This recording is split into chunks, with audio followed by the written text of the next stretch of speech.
سلام دوستان عزیز، بریم با هم به یک جای زیبای دیدنی از هرات جان. حتمی تا آخر ویدیو با ما باشین تا تاریخ هرات را ببینید. بریم با هم به موزه منظر جهاد، یکی از جاهای تاریخی. در اول که وارد شدیم دو تا چرخبال و یا تیاره دیدیم که در دوران قدیم از آن استفاده می‌کردند و یک چرخبال به گفته ما مهمانخانه بود برای مهمان‌های خاص و ویژه.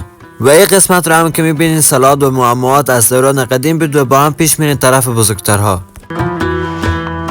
و اینجا به مشفق جان قصدش هم که دشمن تحت حمله قرار بدن و واقعا در دوران قدیم از صلات عجیبی استفاده میکردن و دیگه هیچ حرف نمیزنم، فقط موترها و تانک‌های سنگینه ببینید. به شما پیشنهاد میکنم تا آخر ویدیو با ما باشین تا داخل منظر جهاد را ببینید.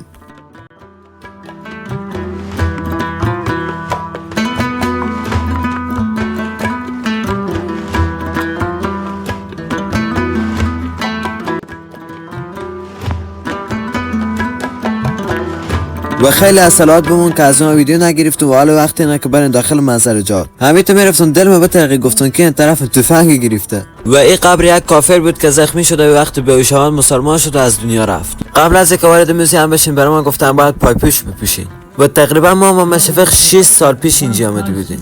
آمدن داخل موزه او رو برو اسماعیل خان است که با دوستانش جلسه داشت در این غار که به نام غار ساغر یاد میشد و در غور موقعیت دارد. این مجسمه یاد میکنه از ورود مجاهدین بعد از 14 سال جهاد به شهر هرات به فرماندهی امیر محمد اسماعیل از سمت غرب شهر هرات سرک زکرباز. زمان شب 29 ماه سال 1371 بوده که در قریه برامون و زکرباز ولایت هرات بوده.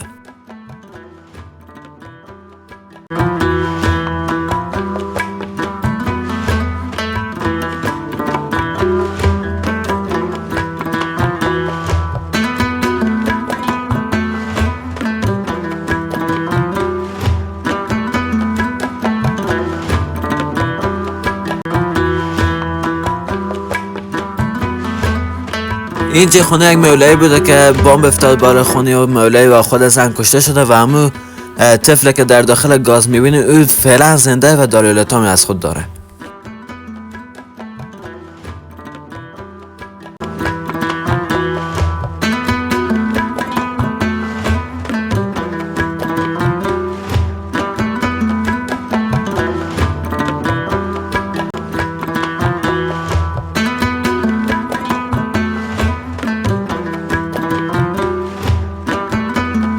این قسمت اسماعیل خان نفرای خود را از زیر قرآن شریف تیر میکرد و داخل جنگ میشدن.